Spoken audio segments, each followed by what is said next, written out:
সহিহ আকীদা নিয়ে যদি গবেষণা করেন আমার কাছে আসেন, একটু গহসা খান। আমাকে জিজ্ঞাসা করা হলো আপনি সহিহ আকীদায় কিভাবে আসলেন। আসসালামু আলাইকুম ওয়া রাহমাতুল্লাহি ওয়া বারাকাতুহু। এভাবে কোরআন বের করেছি।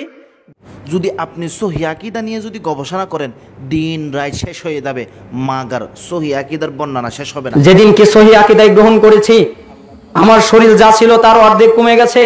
সর্বপ্রথম সহিহ আকীদা অর্থ কি যদি আপনি গবেষণা করতে আসেন, আমার কাছে আসেন, একটু গহসা খান। গহসা খায় আমরা যখন মসজিদে যাব সেখানেও ফুটবল খেলতে পারবেন,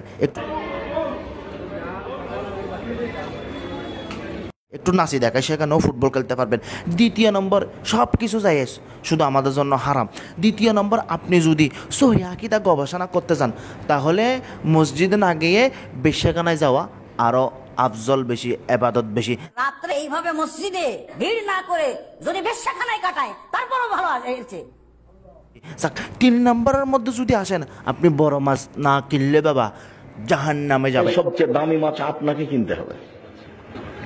এই এলাকায় সবচেয়ে ধনী মানুষ আপনি টাকা কম নিয়ে বাজারে গেছেন। আবার যদি 4 নম্বরের মধ্যে আসেন, হঠাৎ যদি কিছু বের হয়ে যায় সমস্যা নাই, ওইগুলা না ধুয়ে নামাজ হলে নামাজ হয়ে যাবে। দোষ হলে, স্বপ্ন দোষ হলে এই কাপড়ে নামাজ হবে কি?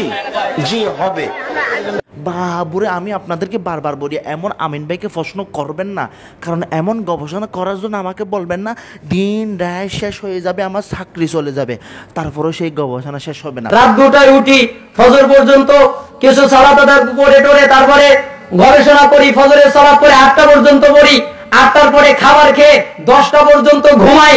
10টা এবার আসেন, তাহলে সহিহ আকীদা নিয়ে যদি আপনি গবেষণা করতে চান, সর্বপ্রথম বলে দিই, সহিহ আকীদার অন্যতম একটি রূপ হলো 3/4 প্যান্ট জাঙ্গা।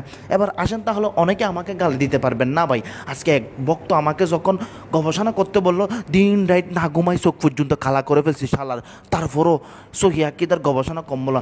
এরকম করতে করতে আপনি যদি বলেন সহিহ আকীদার অর্থ মানে কি, আপনি মদ খেয়ে মাতাল না হলে নামাজ পড়তে পারবেন। শাবাশ বেটা। সহিহ আকীদার অর্থ কি?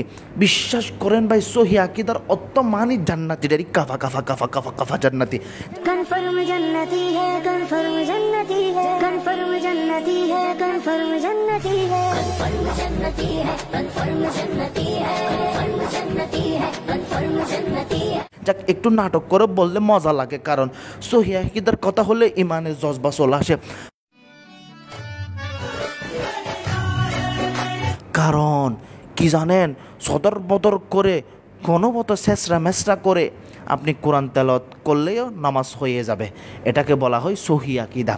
এমন করতে করতে, যাক ভাই আর কিছু বলবো না, যে তাদের বাপদাদা আগে সব কিছু জাহান্নামী, শুধু তারাই জান্নাতি। তো এমন করতে করতে যদি আপনি সহিহ আকীদা নিয়ে গবেষণা করেন, বা হাজিরে দিন রাত শেষ হয়ে যাবে, আমার দাড়ি ভাগি যাবে, নিচেরটা জ্বরে যাবে, তারপরও সহিহ আকীদা নিয়ে গবেষণা শেষ হবে না।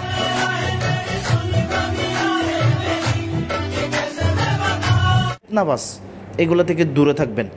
আসলে মজা হলে খুব দুঃখজনক। এখন দেখেন, মসজিদের ভিতর যেমন করে হোক ভাই, এখানে পবিত্র ছিল তো, এখানে পর্যন্ত তারা রং তামাশা করে, অবশ্যই দেখবেন তারা আস্তে ধীরে আরও অনেক কিছু দেখবেন, এগুলো থেকে দূরে থাকবেন। এগুলো হচ্ছে ইহুদিদের দালাল, টেনশন করবেন না, কারণ আল্লাহ তাআলা বলেছেন তাব্বাত ইয়াদা আবি লাহাবি ওয়া তাব, লাহাবের অনুসারী কিয়ামত পর্যন্ত থাকবে। ক্ষমা করবেন, বাস্তবে একটু ভেবে দেখেন, লাহাবের অনুসারী এখনও আছে। ওই লেডিস মরকা, যাদের নিচে কিছু না থাকলেও বুকগুলা ফুলে থাকে, তাদেরকে ব্রা করা উচিত। ওইগুলো থেকে হেফাজত করুক আল্লাহ আমাদেরকে।